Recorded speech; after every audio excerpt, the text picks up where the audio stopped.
Let's be honest, most Americans' vision of a medieval castle is based on the ones that we see in Disney parks. But to be fair, those were based on real castles, particularly Neuschwanstein, or the New Swan Stone Castle, built on a rugged hill in Bavaria. But Neuschwanstein is anything but medieval. It was commissioned in 1869 by the Bavarian king Ludwig II, who was obsessed with fairy tales. Today he's sometimes called the Swan King or the Fairy Tale King, but he's mostly known as the Mad King. Ludwig II led a troubled life. He died in mysterious circumstances, and yet he left behind a legacy in music and in stone that has become almost synonymous with Bavaria. It is history that deserves to be remembered. On August 25th, 1845, the future king was born to Maximilian, Crown Prince of Bavaria, and Marie of Prussia. His parents intended to name him Otto, but his grandfather, King Ludwig I, insisted the name be changed. Otto was born on the king's own birthday, or probably the day before, with the date changed purely for appearances, which was also the feast day of the patron saint of Bavaria, King Louis IX. So he was renamed Ludwig, the German version of Louis, and his younger brother would become Otto. Ludwig had an odd childhood and was described by some as an odd boy. When he was 3, his grandfather abdicated the throne in the face of forces of the German revolutions of 1848 and a personal scandal over an indiscreet relationship with an Irish dancer called Lola Montez. Maximilian became king of Bavaria and restored stability to the regime, but paid little personal attention to his son. When Maximilian's advisors suggested the king take Ludwig with him on walks, the king answered, "But what am I to say to him?" Of his mother, one cabinet member said that Marie scarcely even knew how to treat her children as children ought to be treated. As an adult, Ludwig referred to his own mother as "my predecessor's consort," and his youth as a series of humiliating torments. Ludwig spent most of his childhood at his father's castle, whose walls were decorated with myths and fairy tales like the Arthurian Parsifal and Lohengrin, the Knight of the Swan, which sparked his obsession with all things fairy tale. From a young age, Ludwig did not enjoy playing soldier or hunting, activities his parents thought appropriate for a crown prince, but was an imaginative boy and preferred stories and solitude. When asked if he was bored, the young prince replied, "I imagine various things and keep myself quite amused." His father scolded him while his brother was more spoiled, and it affected his psyche. "Otto is a good boy, and I will be good also," he wrote to his mother. His behavior was sometimes abhorrent. He stole a purse and argued that all that belongs to my subjects belongs to me, and nearly strangled his brother with a rope for daring to resist his will. He learned young about the divine right of kings and the superiority of his house. He also showed some early tendencies towards hallucinations, perhaps a byproduct of inbreeding in the royal family. When he was 12, he heard about Richard Wagner's opera Lohengrin, about a mythical German hero, and begged to see it. His parents refused. While famous, Wagner was a controversial figure for his scorn of religion and politics. Ludwig finally saw the play 2 years later, and it changed his life. He was enthralled by the music and by watching his childhood fantasies come to life. A year later, he saw another of Wagner's operas, Tannhauser. The secretary who attended with the prince said that Ludwig was thrown in such convulsions that I was afraid he might have an epileptic seizure. Ludwig's childhood came to a halt when his father died suddenly on March 10, 1864. Heralds rode through Munich in a snowstorm, trumpeting the news. The 18-year-old prince was now King Ludwig II of Bavaria. At Maximilian's funeral, a Bavarian writer wrote glowingly of the dark-haired, handsome prince. "He was the most beautiful youth I had ever seen." The king was less enthusiastic, writing, "It has been my fate to be called too young to face heavy responsibilities, too heavy for young shoulders, too difficult for a young brain." Ludwig was a very solitary person, but he did have a close friend in his cousin Elizabeth, who was Empress of Austria by marriage. They became close after his coronation. "I think those that are taken to be insane are the only really intelligent people," she wrote to Ludwig. After becoming king, he contacted his greatest obsession, Richard Wagner. Wagner struggled his whole life to pay creditors, and when Ludwig wrote him, the artist was on the run. "Some friend must arise to help me," Wagner wrote. "Only a miracle could help me now, and that right soon, or I am done for." Ludwig's letter must have been a miracle too. It included a ruby ring and the note, "As the stone burns, so do I burn with ardor to behold the creator of the words and music of Lohengrin."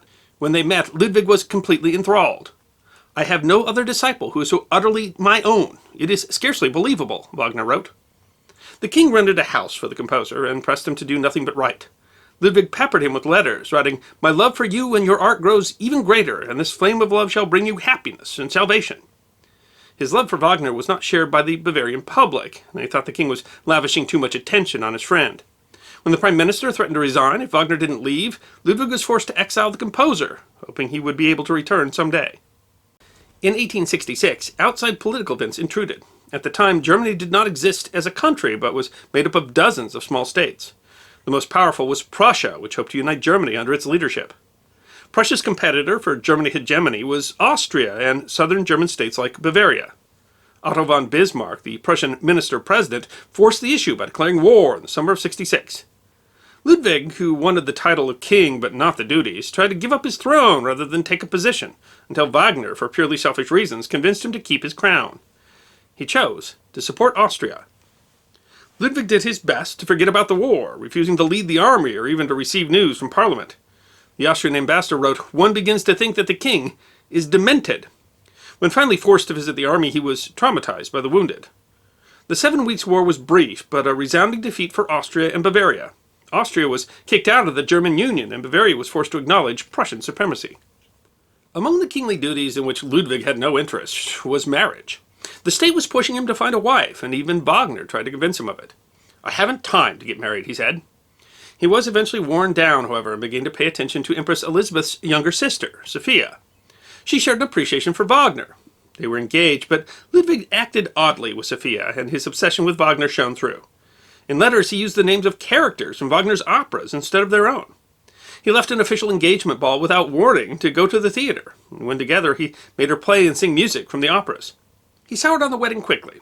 He told an advisor that he'd rather drown than marry.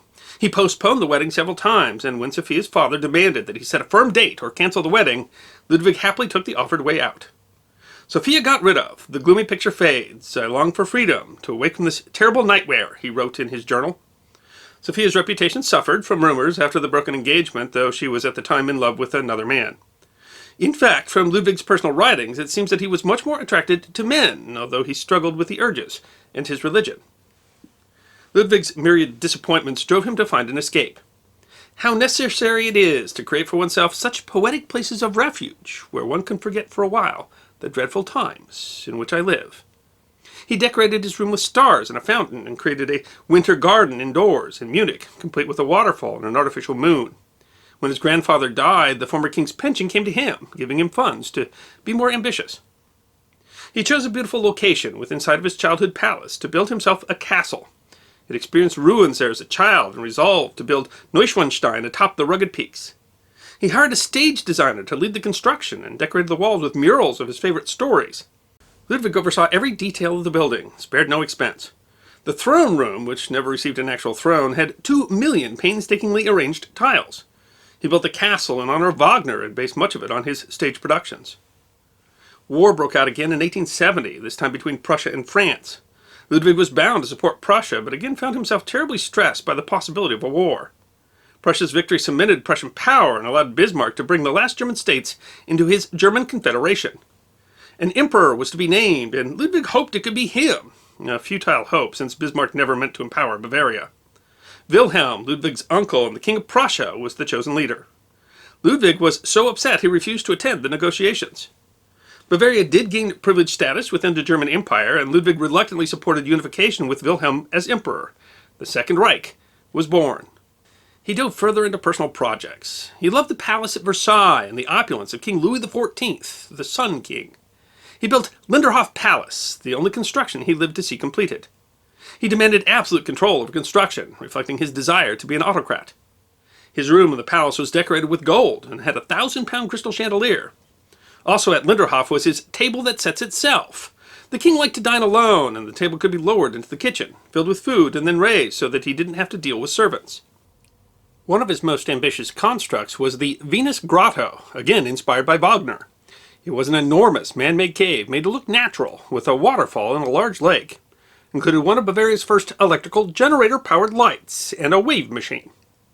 The king seemed to be growing more eccentric as he aged. He gained weight, and his love of sweets rotted out most of his teeth, causing constant pain. He cultivated a peculiar walk, meant to imitate Louis XIV, which one observer called a total mockery of nature. He began sleeping during the day and riding his horses at night. He surprised peasants in their homes after midnight and lavished them with gifts. He staged hundreds of plays and operas, mostly by Wagner, for himself alone. He began 2 more palaces and planned an even greater castle. He paid for a large theater in Bayreuth, called the Festival Theater for Wagner, where the composer first showed his 4-opera Ring cycle in 1876. When Wagner died, Ludwig ordered all of his pianos be draped with black. He regularly set his table for 3 or 4, though he dined alone, so he could imagine and converse with people such as Louis XIV and Marie Antoinette. He was difficult to his servants, whom he would berate, forbid from looking at him, and forced to bow to him as they backed out of the room. He usually communicated in notes, as he wished not to speak. Ludwig's projects were financed entirely from his own money, but by 1884 he had spent everything he had and borrowed some 8 million marks. He made plans for even more palaces despite his financial troubles, but his workers halted construction because they weren't being paid. His cabinet officials were furious. He sent servants as far as Persia to ask for loans and tried to get them to rob a bank. As criticism grew, he turned inward even more, finally refusing to go to the capital and only communicating via letter. Johann Lutz, prime minister, decided to take the king down. He met with the king's uncle, Luitpold, who agreed to become regent if Ludwig could be proven insane. Lutz turned to Dr. Bernard von Guden, who listened to reports from servants, many of whom were paid for their wild reports, and declared that the king suffered from paranoia. Guden said the king was incurably insane and had to be removed from power. He never examined the king directly. The cabinet appointed a commission to arrest the king at Neuschwanstein on June 7, 1886. They planned to confine him at Berg Castle on the shores of Lake Starnberg. The king caught wind of the plan before the commission could arrive and barricaded himself inside the castle with help from local peasants and soldiers. Luitpold was declared regent and Ludwig remained paralyzed with indecision, talking of suicide. When the commissioners came again, the king had been abandoned by his servants and was captured without a fight. "How can you certify me insane without seeing me?" he demanded of Guden, who insisted that the servant's testimony was enough. The king appeared calm the next day and collected.